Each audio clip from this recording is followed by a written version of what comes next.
statement, please. I need to know the facts. You hit 6 people walking home, now they're lying on their backs.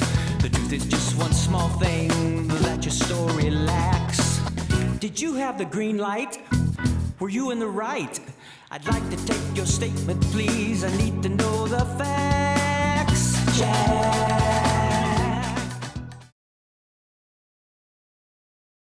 All right. Well, it's been a couple weeks since our last episode, so ready to get started. Let's see. We are here. All right. I give up. I don't know why I look back. That's a green screen behind me. You want to see what I see behind me? Look, right down. See that? So why I ever look back, I'll never know. Where are we? We are, let's see. Oh, San Diego Marina. There we are. Right here in the San Diego Marina. Isn't it beautiful? I'm thinking about going in for a swim right after I record this. All right. Well, first order of business is to mention who won our Slap Your Mama Jambalaya contest. And the question is, why did Sir Fred Hoyle dub the expansion of the universe the Big Bang? Actually, it's because he was trying to make fun of it. Let's see, what were the other options? Oh, yeah. He was trying to relate it to fireworks, write a song about it, or trying to make fun of it. And the answer is he was trying to make fun of it. Got a lot of answers, but the first 3 people who gave you the right answers, congratulations, you're going to get your all right? Okay, let's get back to work. Now, we're still under the category of gaining cooperation. How do you get people to do what you want them to do? And now we're not wasting our time because those 3 steps we've talked about are the same steps we're going to use when it comes time to negotiate money. Okay? Now, the last episode, I showed you a clip where Carl tried to use his 3 steps to get someone to change their mind to sign a medical authorization form. Let's try another one. Carl's going to try to get a recorded statement from this particular person. And what does he do right? And what does he do wrong, given what we've learned up to this point? Okay? All right, so this is Carl. He's going to try to get a statement from Mr. Brown. Let's watch. All right, Mr. Brown, thank you for all that information. What I'd like to do is wrap all this up by taking a recorded statement about all the details of the accident. Would that be okay? No, I don't think so. Okay. Do you mind if I ask why? Because you're just going to use my statement against me. Well, why would we do that? Because that's what you insurance companies do. Well, who told you that? Everybody knows it. Well, look, if you don't give me a statement, we can't pay you anything because our insured ran into you, but we need your statement of the accident. Well, I'm not going to give you a recorded statement. Then we really can't consider your claim. Well, I'm standing where I am. I'm firm on this. I'm not going to give you a statement. Okay, I'll send you a letter confirming. Okay. All right, thank you. Bye. All right. Well, that probably seems realistic for anybody who's ever tried to get a statement from a claimant. What did Carl do right? Well, he certainly asked why, didn't he? He did. But then what did he do? Started arguing.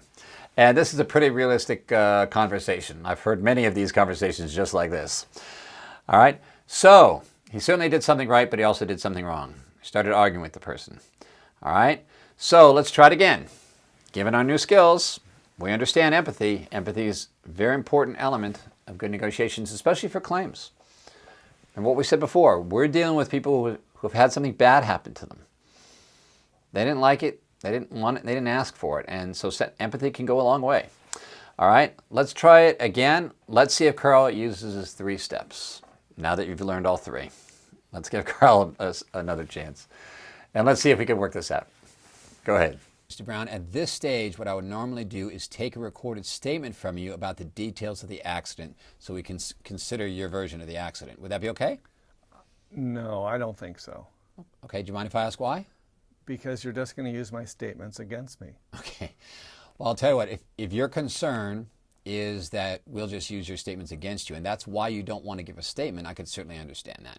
You know, no one wants it to end up on the short end of the stick, so I do appreciate that. I'll tell you what, the purpose of the statement is to find out your version of the accident, and that's important because we have our insured's version, but we don't have yours. And one thing we've learned about being in the auto business is always 2 sides to every story. Now, you're right. It is our customer. It is our policyholder.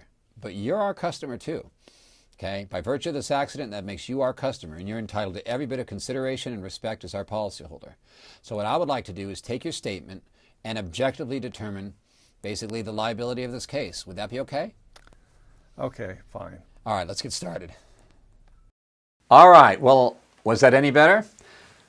You know, I mentioned before, I'm not saying it's going to work out like this every time, because it's not. There'll always be people who will be difficult. But it's a much better approach than threatening people, hitting them with the hammer, and trying to show how wrong. And many people feel like you're trying to show them how dumb they are. So a little bit better. Wouldn't you agree? Okay, good. All right, so that's what I want you to think about. The idea is, let's use empathy to show our customers that we understand their situation, and rather than trying to prove them wrong, let's just get to the issue. And I'll tell you this. One of the best pieces of advice I ever got when I was a claims person was from my senior adjuster, who told me, when you're talking to a claimant, let them know you see them as a customer. Let them know that you see them as a customer. It really changes their attitude towards you. When you talk to them about the fact that you see them as a customer, you gain a lot of credibility. And that was one of the best things I've ever learned. So I would encourage anybody who's ever dealing with a claimant to refer to them as a customer. It really does put you on the same side as them. And we said before, earlier, it'd make our job easier if people thought we were on their side rather than against them. Right? Okay. All right.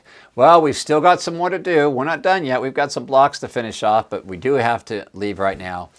As always, call me anytime. Email me. There's my email address. I'll answer any questions you've got, go over any information, and I'll even role play with you. I'll practice with you.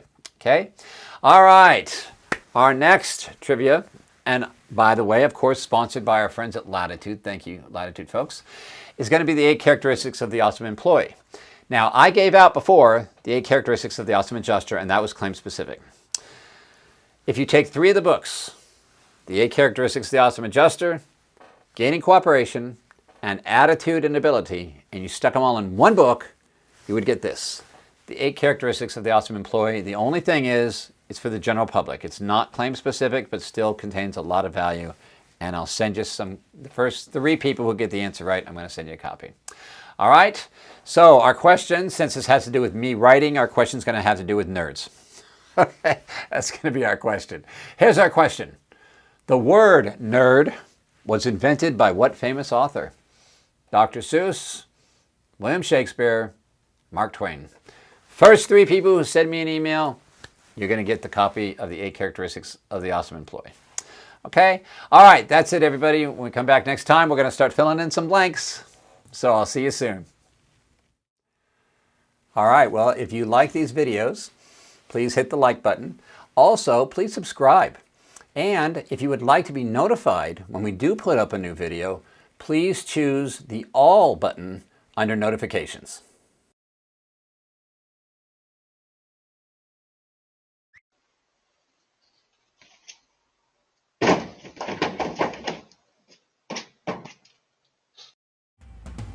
Welcome to our fun claims unit.